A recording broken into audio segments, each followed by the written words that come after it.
Okay, hello everyone. Thanks for attending this meetup of this month. Maybe I'll just make an announcement that from next month, in June, I think probably June 18, we'll have a professor also from Colombia who'll talk about AI applied to biology. And so it's more around like medical application next month. And in July and August, I'll be talking about two topics in AI, like the AI and consciousness. It sounds a bit like philosophical, but I think it's an interesting topic. And yes, and then in September we have also another talk booked, but I'll talk to you about later. So today we are very happy to have Mohammed Jamal, who is a doctoral student at Columbia and the IOR department, so it's Industrial Engineering and Operational Research. So it's a very well-regarded department at Columbia, and he's going to talk to us about sequential multi-fidelity Bayesian optimization for large language model data mixtures. So title seems a bit scary, but you see that has very practical application. Right? It's not really theoretical. So let's start. So you can start, Mohammed. Okay. Yeah, sure. Thank you, man, for the presentation, and thank you for inviting me to give this talk. So this will be a basic talk, like a tutorial to start from the basics. Today I will present a comprehensive overview of Bayesian optimization with a special focus on the optimization of data mixers for large language models. So our discussion will cover motivation, the core algorithms, recent advances, and especially detailed insights into LLM data mixer optimization. This presentation will be structured into five major sections. First, we will examine the motivation and practical applications of Bayesian optimization. And next, we will explore fundamental concepts in Bayesian optimization, followed by an in-depth look at the multi-fidelity Bayesian optimization. And we'll discuss challenges and methods in high Bayesian optimization. And finally, we'll dive deeply into LLM data mixer optimization based on a research paper that we are continuing to explore either new algorithms and new directions. So let's start with the motivations of Bayesian optimization. One of the most prominent applications of Bayesian optimization lies in hyperparameter tuning for machine learning models. The performance of algorithms, for example, neural networks, report vector machines, or hinges critically on hyperparameters such as learning rates, regularization terms, or network architectures. They are not learned from data, but set a priori, and their optimal configuration can dramatically enhance the model accuracy and the generalization. However, when we evaluate each configuration, it is computationally expensive, and it requires often full model training. So here we have an example of a neural network, and for each configurations of number of layers, neurons, and learning rates, we have some weight optimization, and then we have some score. So we have multiple configurations, and we are trying to find the best one.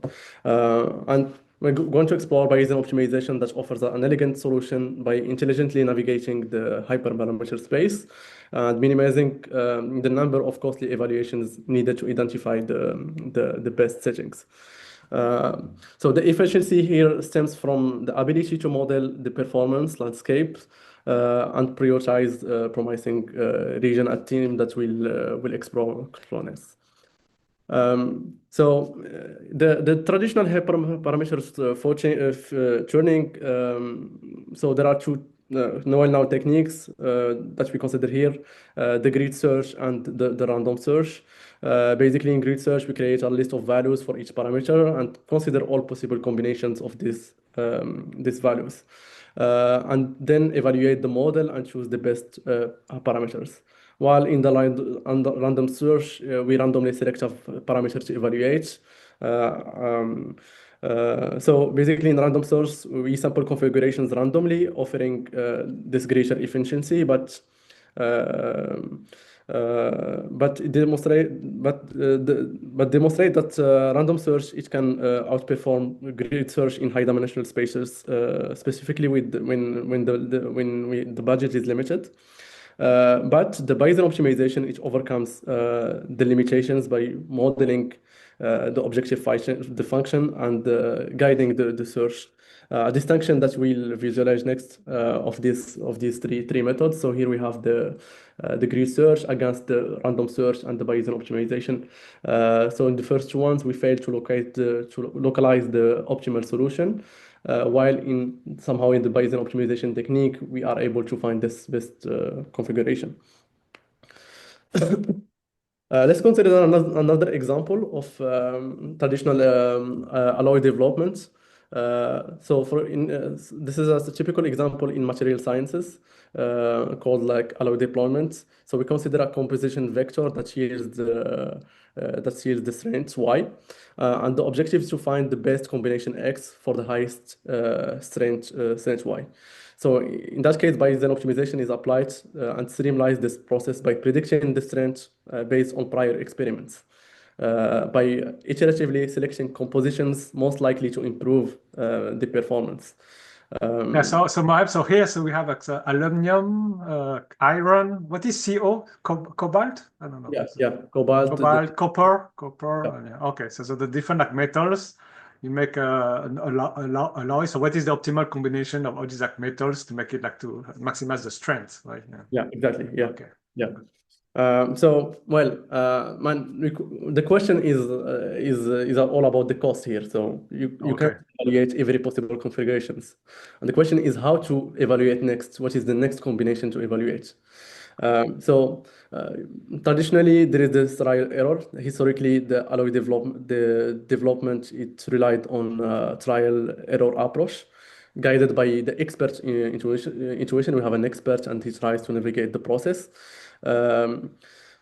While this method is somehow effective to some extent, but it struggles to explore the vast combination and the composition of the space.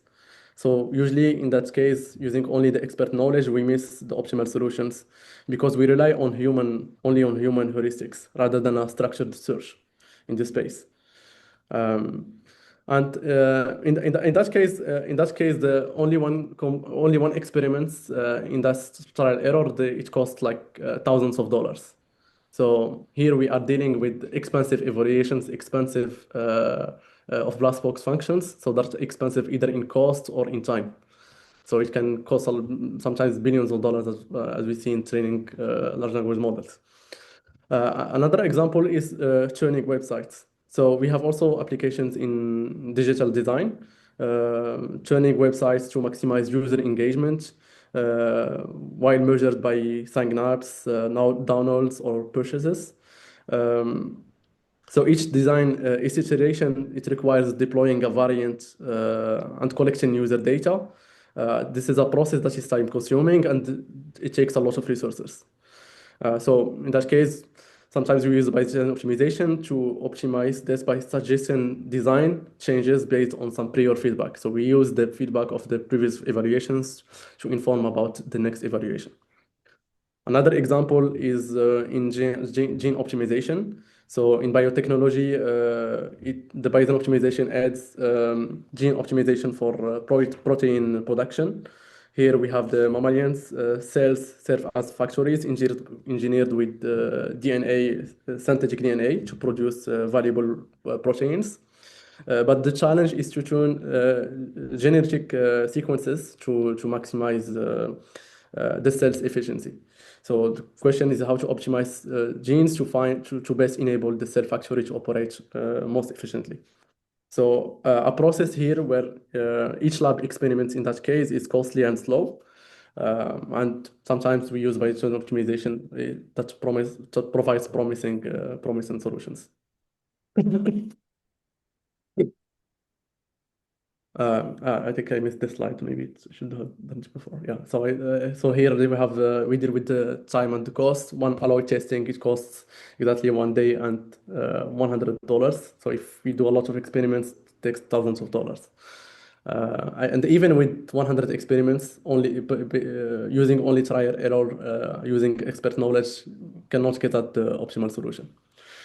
So we keep in mind here we have expensive evaluations in costs and in time. Usually using the grid search or random search doesn't, so those methods doesn't inform us on past evaluations. So we have here practical applications of Bayesian optimization in many fields as we have seen. So hyperparameter tuning, experimental design, robotics and control. So many applications where we can use Bayesian optimization. Let's dive into a very illustrative example. So let's take a two-dimensional function. So here we have this function, exponential function, that contains some sinusoidal function as well. So the question is with only a budget of 50 experiments or 50 evaluations. So given that this function has some exponential growth, linear terms, and oscillatory components, such as the sinusoidal functions, this poses a challenges for optimization. So usually those type of functions are very hard to optimize. So our objective here is to find the global minimum efficiently, while we have a small number of evaluations. And we're going to compare that, to compare the traditional methods, grid search and random search against the Bayesian optimization. So if we apply the if we apply the Nether-Mead algorithm, so which is a derivative-free local search method, to our example, we get that we get convergence to a local minimum 0.4 instead of a global minimum, which is here minus 5.8.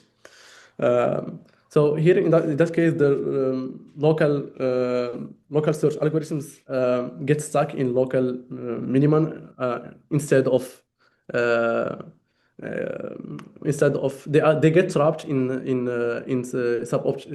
suboptimal basis. So they are trapped in local minimums and they can't explore more promising regions. So with only 50 evaluations, escaping those traps is unlikely. And this underscores the need of methods that consider the broader search space as we explore. So here the local search algorithm. So the behavior of the function is only known in a small region, as I described here. Only the region around 0.4, which is the local minimum. Instead, what we want is the global minimum. So here we clearly missed potentially interesting regions that we couldn't explore with those traditional local search algorithms. Another question is how about if we sample uniformly on the search space? So if we sample with 15 points, we get that the best evaluation is minus 5.8, which is remarkably close to the global minimum of minus 5.8, 44. So this uniform sampling minimizes the fill, which we call the fill in distance. While it is effective due to the small domain and budget, it is inefficient in practice in high-dimensional cases and for complex functions. It doesn't adapt to observed values, and also it potentially wastes evaluations in poor regions. So sometimes we get concentrated in very poor regions where the global maximum is not located. And this inefficiently highlights the need of a guided approach, because those two approaches that I described, the grid search and the random search, they don't explore the promising regions and they are not guided by the past evaluations. So that's arises the need of sequential decision making in that case. And in particular, so as I said, these two methods don't focus on the most promising regions. While they are simple algorithms, but they are inefficient. And we need basically algorithms that so explore the most promising regions and that they are able to exploit the promising regions, which leads to this balance between local search and global exploration over the whole domain. So basically, we need algorithms that balance between exploration and exploitation. Yeah, so this leads us to the concept of black box optimization. So the problems that I described before all relies in this setting. So basically, Bayesian optimization. So they arise in a class of generally machine learning based optimization methods that focus on solving this simple problem, maximizing this function, which is unknown and expensive to evaluate. So basically, the input x here, it can be in a high dimensional space. We can say it's in RD. And typically, the dimension is small. So in most successful applications of Bayesian optimization. We assume that the function here is continuous and expensive to evaluate in the sense that the number of evaluations that might be performed is limited, typically a few hundreds. And the limitations due is because each evaluation, it takes a lot of time, typically hours to run. But it's also like each evaluation incurs some costs. It can be a monetary cost that can be due to purchasing the cloud computing power or buying laboratory materials such as in the alloy deployment. And we here in those cases we don't have a special noun structure for the function like concavity or linearity that make this function easy to optimize using techniques that used or leverage structure. And also we only observe the function given some input x. We only observe the evaluation of x, f of x. And we don't have access to any first order or second order derivatives. So in that case, we can't apply first or second orders methods like gradient descent, Newton's methods, and so on. So we refer to this area as derivative-free optimization. Now the question is if I collect a sequence of observations. So the question is where should I evaluate next? So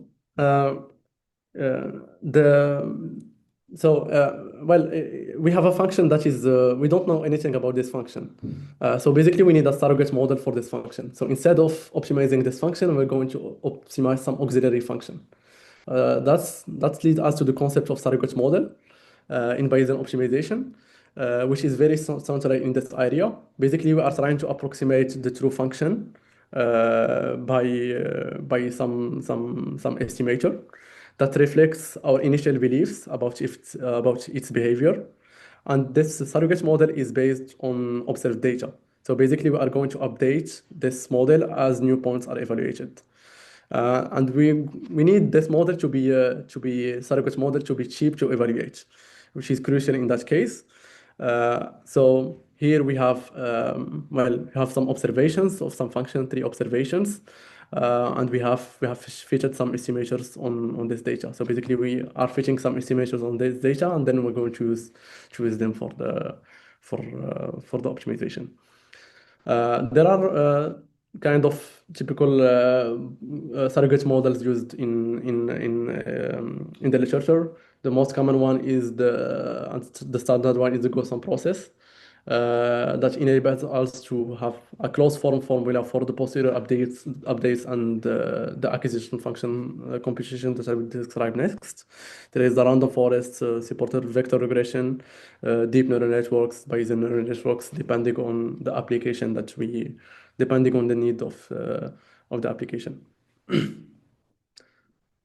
Is everything so far good? Yes. Do you have any Yeah, questions? yeah. Okay. So what is a Bayesian approach in that case if we use surrogate models?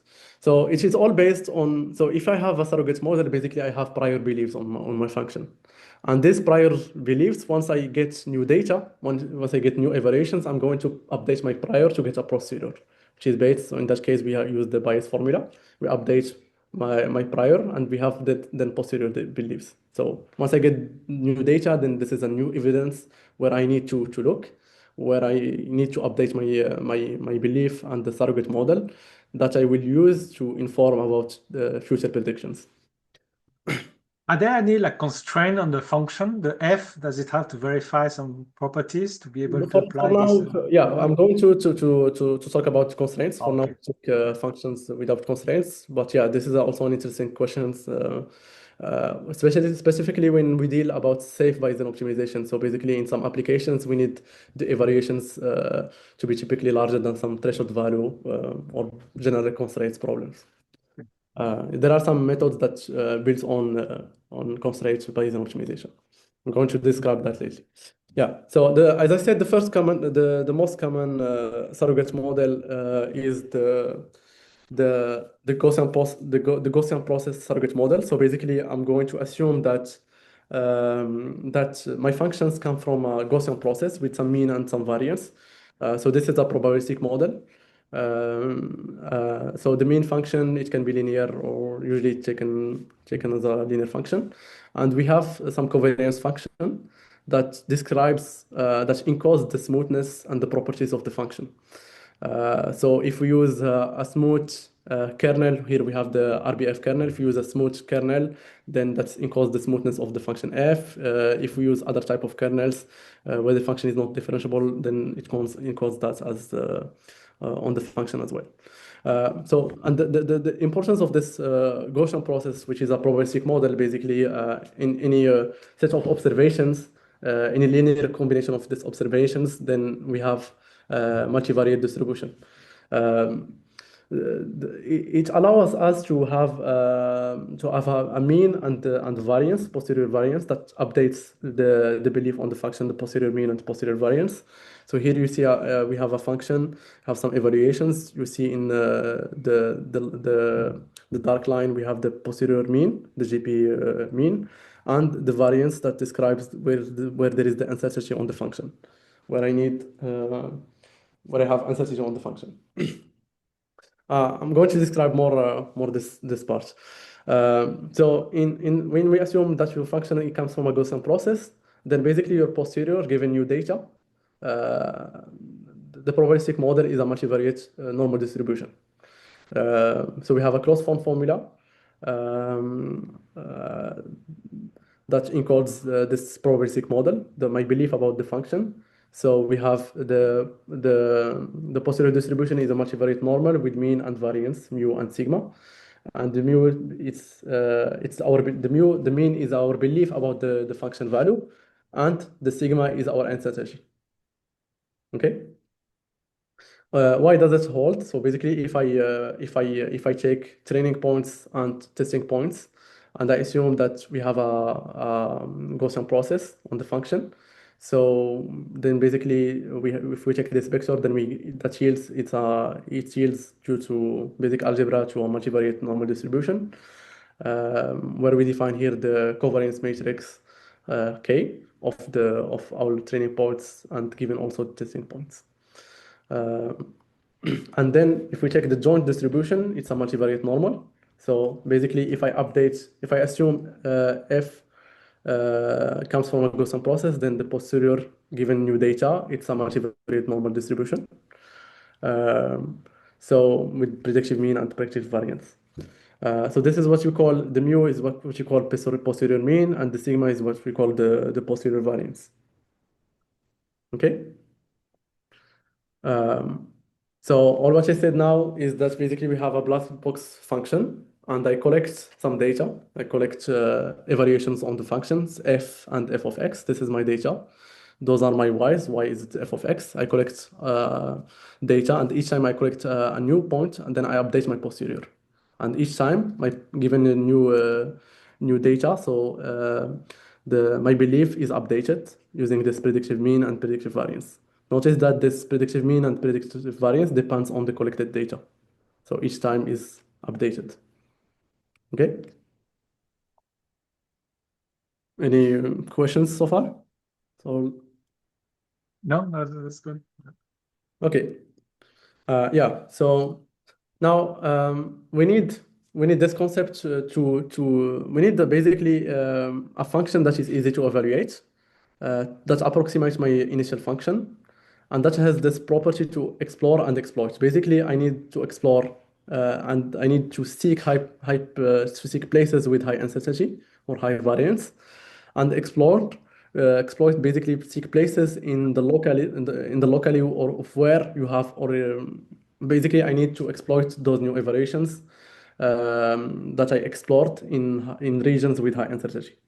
So I need to sufficiently explore the search space of my function while exploring regions where there is high uncertainty about the function. So if I want to optimize a function, maximize a function, then I need basically to focus on the region where the function value is very high. So, and the function very high, basically I need high variance on the observations. Okay? So in your alloy example, right? So you have like you run different experiment, different composition of metals in the alloy. You measure the strength. You want to go into areas where the uncertainty about the strength is very high, right? So you want to Exactly. Yeah, where you want to explore. Okay, yeah. So exactly. you have the higher chance of getting like maybe a very good strength or very low cost or whatever thing you're looking for. Yeah. So that leads us to this concept. We're going to start about this concept of explain this concept of acquisition function, which is a which is a cornerstone of Bayesian optimization. So basically, this function, acquisition function, is the one that guides and determines how the surrogate models guide the selection of the next point evaluation. So essentially, this acquisition function should have this property of balancing between exploration and exploitation, and it should highlight where we have high predicted performance and regions of high uncertainty. So as I said, so instead of optimizing the function f, which is unsolvable because I don't have access to anything about the function f, well, I optimize this acquisition function, this new simple function that is cheaper. Cheaper because we have a surrogate model that is cheap. Okay, so basically in Bayesian optimization, instead of maximizing the function f, I'm going to just optimize this acquisition function. And this acquisition function is always updated on data. So each time I collect new observation, I update also my acquisition function. Is the acquisition function the surrogate function or is different? So the acquisition function is built on the surrogate model. It's built on the surrogate Yeah. model. Okay. Yeah. So it's just a term to say basically instead of optimizing my function, I'm going to auxiliary function. Okay. Oh, I'm yeah. using auxiliary functions. Okay. Well, the Bayesian optimization algorithm is very simple. So basically, I have some initial data, and so I'm talking about the Bayesian optimization in this GP surrogate. I have initial data, and then I'm going to fit a Gaussian process to this data set that enables me to define an acquisition function, a of x, that depends on this data. And then I'm going to select the new points based on the previous points. So here, xt equals to argmax of a of x, and a of x here it should be, I forgot that, but it depends on the previous selected points. Okay, and then I'm going. This is the argmax is the points that the optimization problem asks me to evaluate. I'm going to update my evaluation and then update the data set with this evaluation. And when we finish that, each time we optimize based on previous points of previous evaluations, and then we include that into our new data sets. And at the end, we output the maximum value, the argmax of the collected values. So it is a guided sequential decision optimization problem based on previous evaluations. Okay. Well, so what are the most important acquisition functions? So we have the expected improvements. So the expected improvements, basically, it's a function derived by tough experiments. So suppose we use this algorithm and we use this function, which we call the improvement function. Basically, I care only about, so if I evaluated points, suppose I have evaluations up x1 up to xt, and I want to evaluate what is the new point to evaluate. I will care only about, so since I'm optimizing a function, I will care only about the new evaluations that yields a return, so a positive return. So I want evaluations of x such that f of x is larger than the best current observed value. So I evaluated x1, x up to xt. I care only about the evaluations where we have f of x is larger than fx plus, which is the current best observed value. This is what we call improvement function, and basically the expected improvement is the expectations under the probabilistic model. So basically, we want to choose points with a high chance of improving over the current best value. So in fact, How do you choose your eta here, the eta parameter? this eta parameters enables it encourages exploration. Okay. It's typically used in small, so sometimes instead of caring only about the current best value, we care about something less than the best current value. Okay. And the nice thing about the expected improvement algorithm is that acquisition function is that it has a closed form formula. So basically, so this expected value is under the collected data, previous collected data, and then when we update, then we have a closed form formula of the expected improvements. Then it's basically easy to optimize this expected improvement using derivative based algorithms. Okay. N is what? N is the number of experiment? Yeah, is a number of experiments so far. Yeah. So basically, what I call but mu n is the posterior mean, and mu n is the posterior mean, and sigma n is the posterior variance given collected data up to time n, up to evaluation n. Okay. And yeah, um, so this is the expected improvement functions. We basically choose points with a high chance of improving over the current best value. I care only about improving. The first one actually that was used is actually the probability of improvements. If instead of using the expected improvement, we care about maximizing the probability of improving over the best current observed value, which also enjoys a closed form formula. So in this setting, but usually this function, so it's also easy to compute and to interpret, but usually it's also often overly greedy, and it tends to ignore the uncertainty. If you see the formula of the expected improvement, so it depends on the posterior mean mu plus, so it's a linear function of the posterior mean and the posterior variance. So it has this property of exploring the high mean and exploring the high variance. And it does this explores directly, exploiting by maximizing the mean and explore by maximizing the variance. So in this probability of improvement is rarely used in practice compared to expected improvement or the UCB that I will describe. Because it's very greedy and tends to ignore the uncertainty. So there is the third one is the upper confidence bounds. So basically, we select points with high mean and high uncertainty using some exploration parameter beta. So my acquisition function is basically the posterior mean plus the posterior variance multiplied by some exploration parameter. And this acquisition function proposed by Srinivas in 2010, and it enjoys some regrets guarantees. So we have a sublinear regret. So what I mean by the regret here, so in Bayesian optimization, we care about the regret, the cumulative regret, average cumulative regret.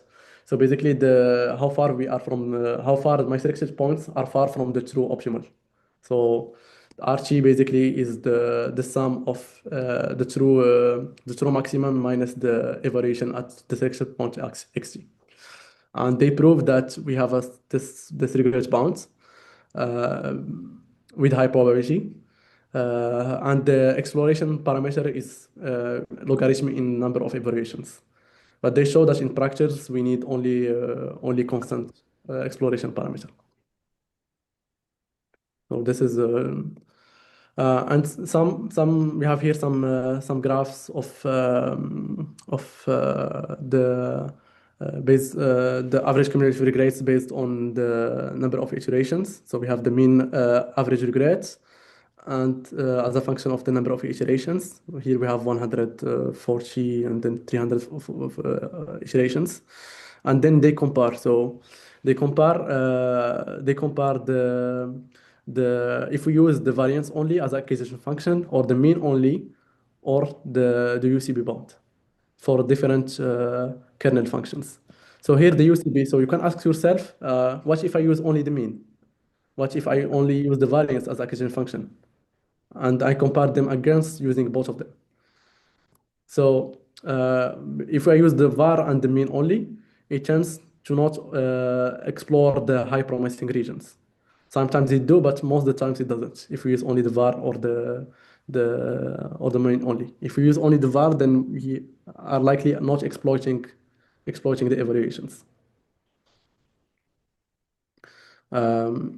So we have convergence of the mean average regrets. So based on and So this means that exploiting is better than exploring. If you had the choice between only only exploiting or only exploring, you're better off exporting, right? This is But if it depends. Depends. If you tend to exploit, then most likely you will not explore high regions with high uncertainty, and Yeah. you will miss your global Yeah, optimum. we stuck there like local minimum or something like that. Yeah. Yeah. And it's the same thing if you only explore Yeah. promising regions, then you are likely not exploiting the evaluations of the function. You are missing the prediction of the function. You are missing the behavior of the function. Hmm. So you think about the surrogate model is the predictor of the function. Yeah. So we need. So if you see one of the so why we have this regress bound basically. So why we call it an upper confidence bound because it's an upper confidence bound of the function. So since we have a Gaussian process, then f minus the posterior mean is less than the variance with high probability. So this upper confidence bound acquisition function is basically a upper confidence bound for the function f. So Hmm. instead of maximizing f, I'm maximizing its upper confidence bound. So Yeah. which yields this reasonable regret bound. This is also like maximizing to be an optimist, right? You have to you have to Yeah, look for a higher return or higher reward and higher risk, right? And yeah, willing yeah. to take the risk. Yeah. Yeah. Yeah. So there is another acquisition strategy. Basically, it's the Thompson sampling. So we sample functions directly from the posterior and optimize them directly. So here, in that case, UCB and expected improvement, we are optimizing a deterministic function. There is this acquisition function, which is complex sampling that works surprisingly very well. We sample functions from the posterior and then we optimize the path. So basically, the algorithm is like that. We take the function from the GP with mean and the variance, sigma, and we optimize directly the random variable. So this function, it naturally is a balance between exploration and exploitation because ft is basically it's like the mean plus variance multiplied by the random variable, which is also like a linear function of the mean and the variance, and it naturally balances between exploration and exploitation, and it's also simple and effective, and it enjoys theoretical regress bounds. We have we have this regress bounds similarly to the GP UCB. So if you see, it's all sublinear. So it's square root of t gamma t log t. Gamma t is some information gain coefficient that helps derive this theoretical framework. Yeah, Well, even though I think Thompson sampling is very old, but it works very well, right? I think it's we very find old that. and it works very well. It's a lot. It's very used, widely used in the bandits theory. Yeah, one arm bandit and some, yeah. Yeah. Well, you can ask yourself, does the expected improvement and the UCB agree with each other in selected points or not? Because they are very similar. Expected improvement is linear. If you go back, so you see this is the expected improvement linear in the mean and the variance, and also the UCB is linear. So the question is that do they ask?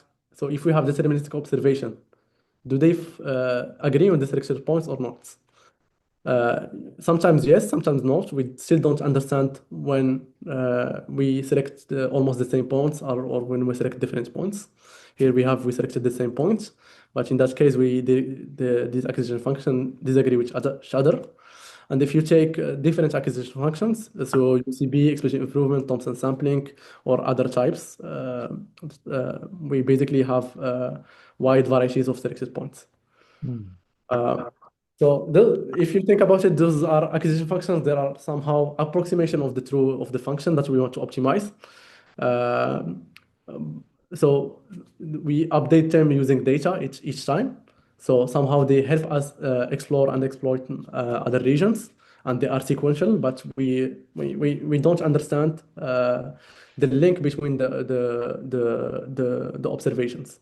So between future and past observations. Well, basically, we don't have close formulas for the optimizers, but they work very well in practice and in theory due to the confidence bound. So because these type of extension functions, they are upper confidence bounds of this function. That's why we have this regret bounds, the sublinear regret. Okay, What is PES? Yes, is is the probability of improvement. I think PES. Yeah, uh, bottom left. it's the probability of the expected improvements. Basically, Improve. it's Okay. another type of acquisition function. So you take this type of acquisition function. So you take the Thompson sampling minus the mean divided by variance. Okay. Okay. It's kind of Okay. a sharp ratio, or something like yeah, information ratio. Yeah. Yeah. Um, there is another type of acquisition function which is the knowledge gradient. So basically, then in the knowledge gradients, we allow the decision maker to return any solution that likes. So basically, we assume some risk neutrality, and the idea is that if I give you one more sample, we will obtain a new posterior distribution with some mean and some variance. So here you have the function giving data with some mean and variance. We define the largest posterior mean. And I will tell you, okay, what if I give you another more sample at X? And if I give you more sample, then you will be able to update the posterior with a new posterior distribution. Okay, which here I call mu star. And instead of considering the expected improvement, we consider the improvement over the posterior mean. So the improvement of posterior mean is the mu star, given that I observed and I give you a new sample, minus the previous one, minus the previous posterior mean. And here we define the expected improvement of this, which yields to this knowledge gradient acquisition function. Okay, so basically here the idea is just I provide you an opportunity to evaluate one more, then that you are able to provide a new posterior update, and they take the improvement over this posterior update. This also works comparably well to those. The problem is how to estimate this expected value.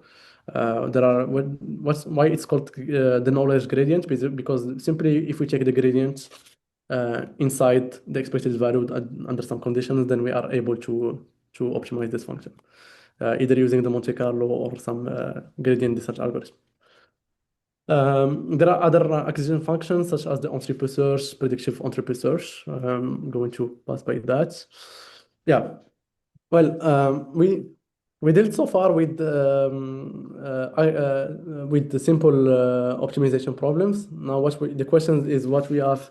What if we have also constraint optimization problem?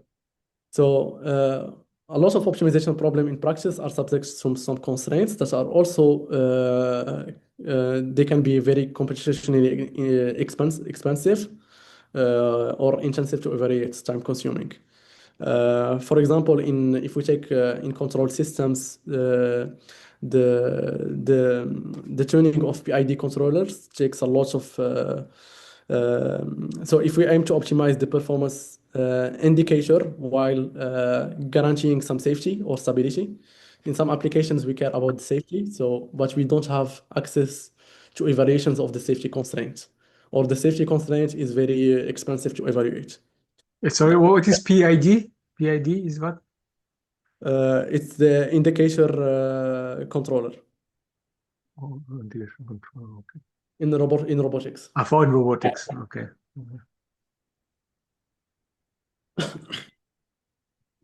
So in that case, so in some engineering problems or controlling robot controls, we care about the safety of about safety constraints, which are also so in that case uh, difficult to estimate or are also time consuming or expensive. Um, yeah. So now the question is how to integrate these conditions. So there are some works that study this augment. So basically the Lagrangian. So then this is the natural, straightforward idea to account for the constraint is to convert them into simple unconstrained problems using the Lagrangian.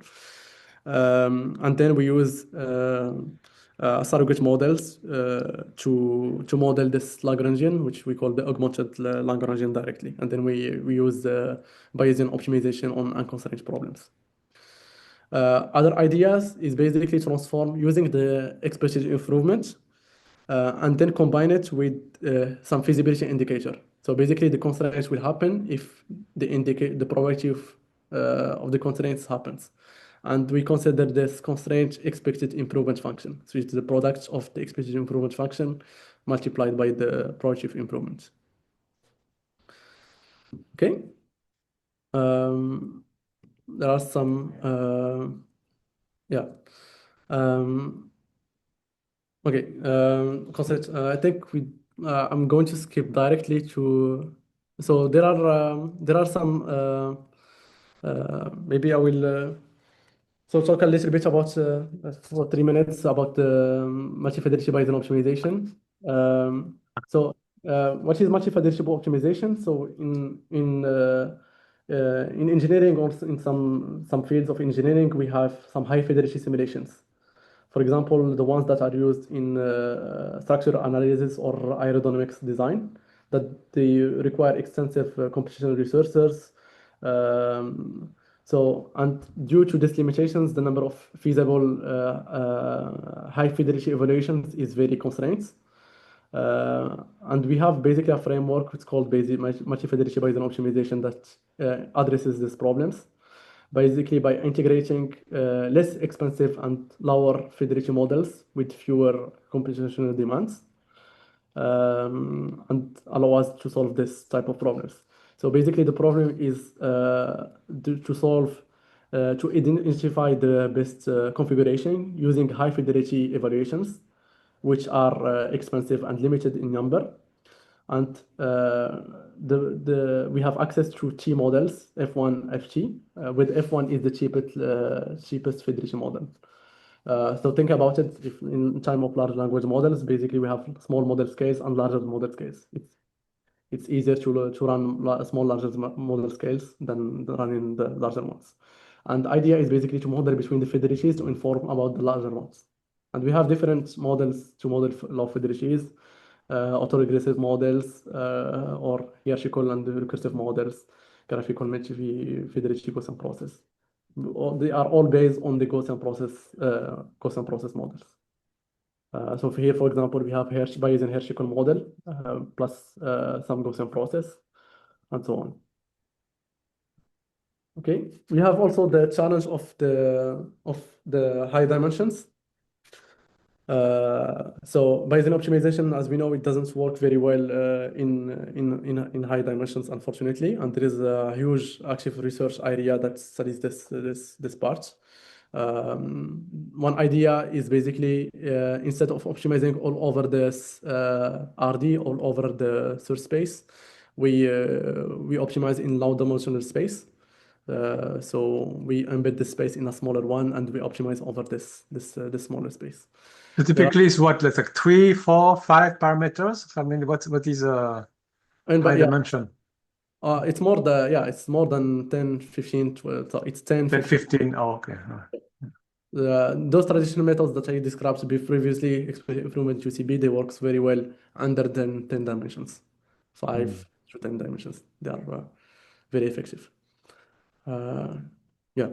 So, but once you increase the number of dimensions, then basically this algorithms, they are based on the variance and the mean. They struggle to find the, so keep in mind that we have a small number of variations.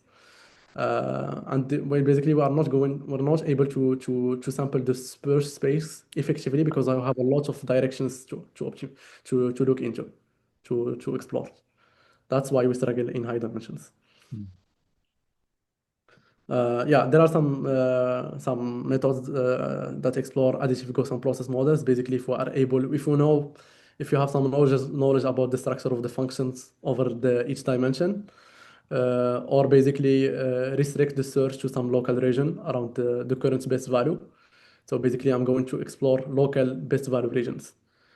This is called trust region Bayesian optimization. There is also Bayesian neural network surrogates. Yeah. So basically, the aim is to reduce the effective dimensionality and explore low dimensional structure while returning accurate uncertainty estimates.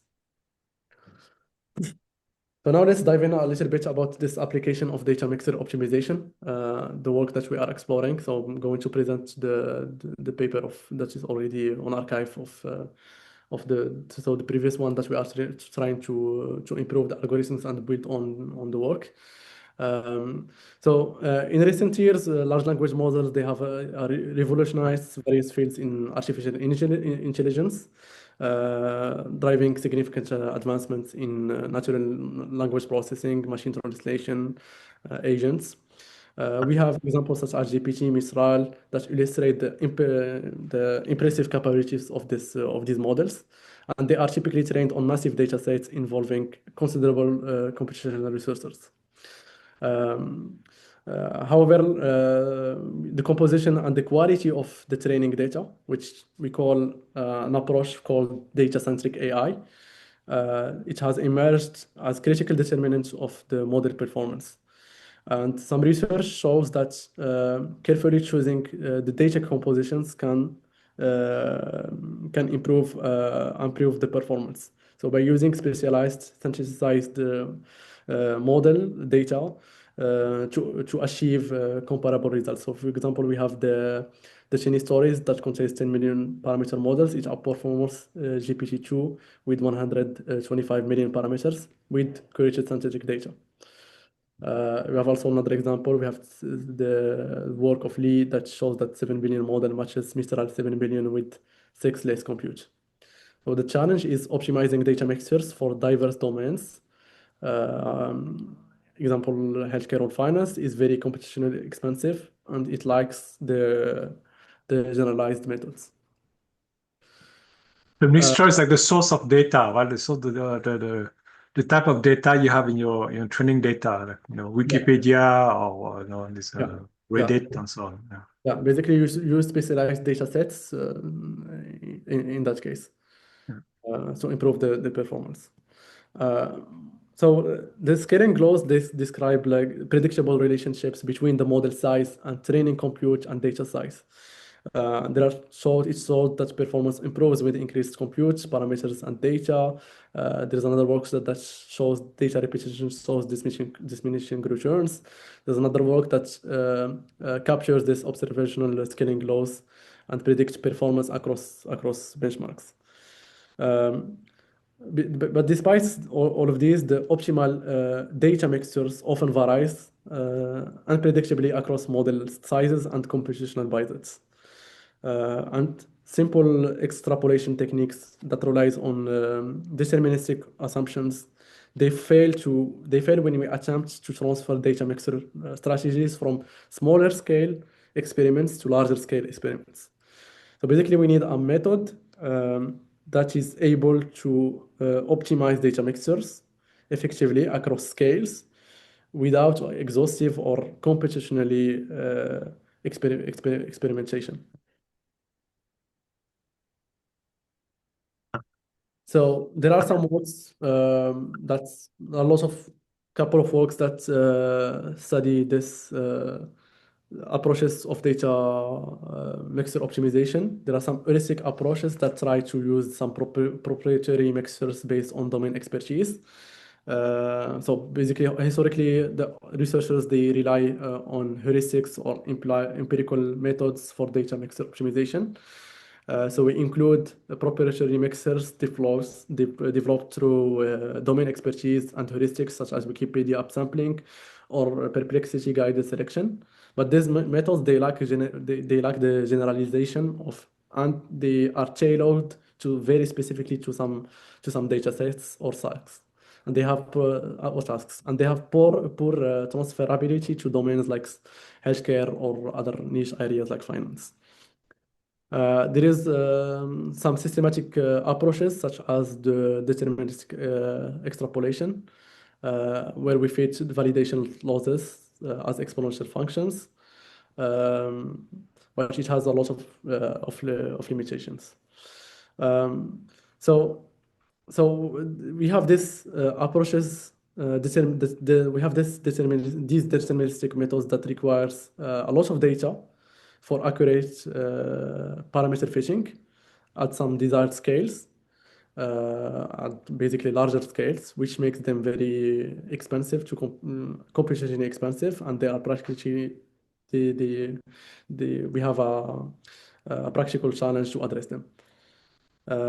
So in this work, so basically there is empirical evidence that the optimal mixture it varies across the scales. So we have here the larger model scales, and we have the stack exchange weight, the data mixture that varies across those.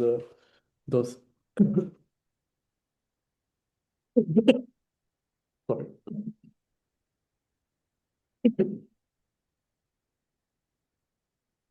So what is the data mixer optimization? We frame that. So basically, we want to find the best data mixer that maximizes the performance. So this paper based on data mixer optimization, multi-fidelity, multi-scale Bayesian optimization framework by Professor Namkong at Columbia in the DRO. That's what I'm working with, and where they framed this as a sequential decision making problem, but they use very simple algorithms, Bayesian optimization algorithms. And the idea is to explore other surrogate models and mainly the multi-fidelity surrogate modeling, so autoregressive models. We're going to try to model larger model scales as a function of small model scales and training steps. So here we have decision variables. So we have the data mixer proportion, so the proportion of each data to take to feed into the pre-training. We have the model scale M and the training steps. And our goal is to maximize the performance for some target model scale M star and the training step Z star. But keep in mind that it's very expensive to run up to this large model scale. So basically, the idea is to run for small model scales, which are cheap, and try to inform about larger model scales. While this frameworks basically it avoids rigid assumptions. We have a model for uncertainty, and it leverages inexpensive experiments. We're going to use only small model scales and fewer training steps. And it refines the decisions based on prior experiments, which is the power of Bayesian optimization. Yeah, so this is the idea of framework. So we have We have multiple data sets from Wikipedia, books, GitHub, Reddit, and we want to find the optimal training data distribution using adaptive optimization algorithm and mainly this multi-fidelity optimization setup. The simple algorithm, if that is implemented naively in the simplest one in that paper. So basically, we have a lot of data sets, we have a mixture, and we sample fraction from each data set. We have the performance that is unknown, and our goal is optimize the overall performance for the larger model scale and larger training steps. And we keep in mind that we incur a cost depending on the model scale and the training steps for each run. This basically is modeled in the literature as a product of model scale. There are some models of the costs. And they use the simple acquisition function, which is improvement per unit cost.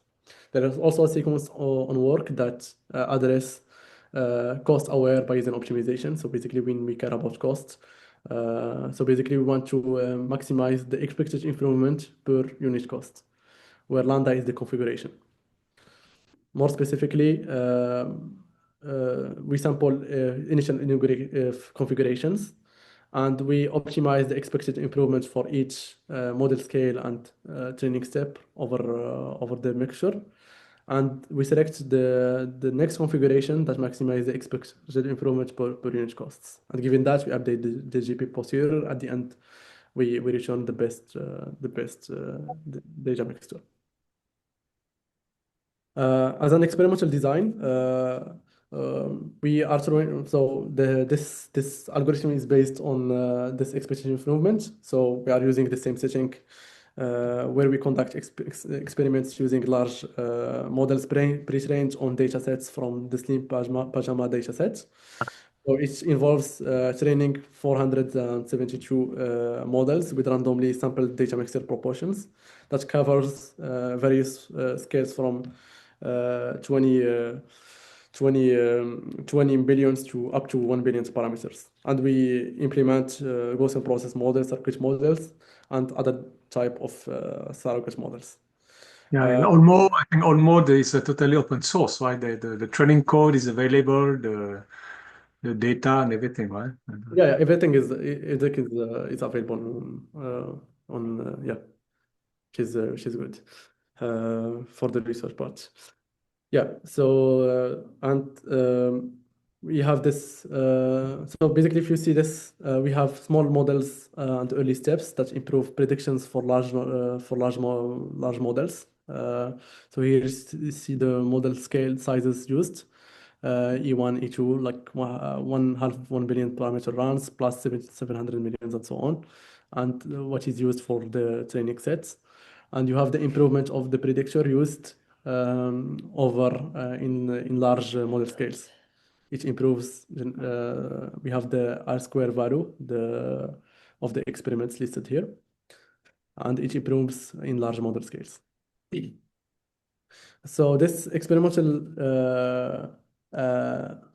it achieves a speed of 2.6 speed up in maximizing the accuracy and 2.7 in minimizing the loss. And it outperforms the random search and the hyperband algorithm. It's also a method like the random search and use single scale multi-fidelity optimization, which we call the hyperband. So we have a speed up in maximizing accuracy. We have other graphs over other cross entropy Wikipedia cross entropy book cross entropy for each data sets. We have improvements in this ZGP full scale and against the random search and the hyperband. So we have a speed up in convergence. So we converge very fastly to the optimal data mixture in 750 variations. Yeah. Well, this is a still ongoing area of work. So it's very new in this year, and a lot of exploration is done in this area, mainly in, so here we use simple acquisition function, which is expectation improvement, but it doesn't model very well the large model scales as a function of the lowest model scales. That's why we are exploring using multi-fidelity optimization, basically autoregressive models. Let me go back to this slide. So basically modeling low fidelities as modeling larger fidelities as a function of small fidelities. So a large fidelity is basically the largest model scale and largest training step as a function of the smallest model scale by a linear function of the Gaussian process. And rho is a function, also a function of the training step that is updated using minimizing the mean square error. And also the use of simple linear interpolation. So instead of using the Gaussian process, posterior mean, we use simple predictor, which is the local kernel regression, which is average of the training points, given they are near to each other using the concept of nearest neighbors.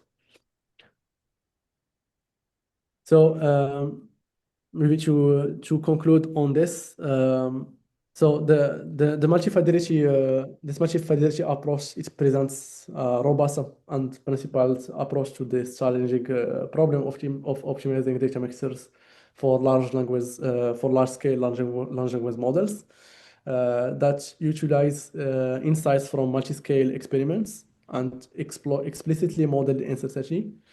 And it allows reducing the computational costs and the time required to find the optimal data mixture configuration. And future work, it includes refining this surrogate modeling techniques using enhanced kernel designs, specific kernel designs that incorporate the domain knowledge about performance relationships.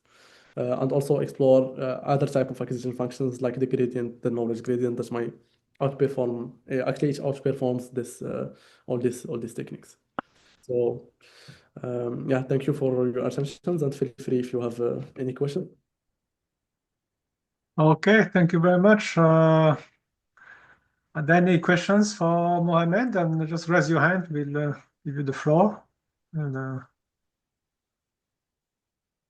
maybe, I mean, this is very interesting. I think it has a lot of application, and I think all the large AI companies must be like trying to they're thinking of things similar to that, right? Try to improve their training process, make them like more efficient, less expensive. I think their models have like a different scale, right? They're like more than 1 trillion parameters, and but they have a lot of issues like that, like optimize energy consumption, cost, number of GPUs, and use, and so on. So this is perfectly applicable to that. So you are trying to improve. So in the so what looks the most promising in the different list, the list that you have in this page? What looks the most interesting to you?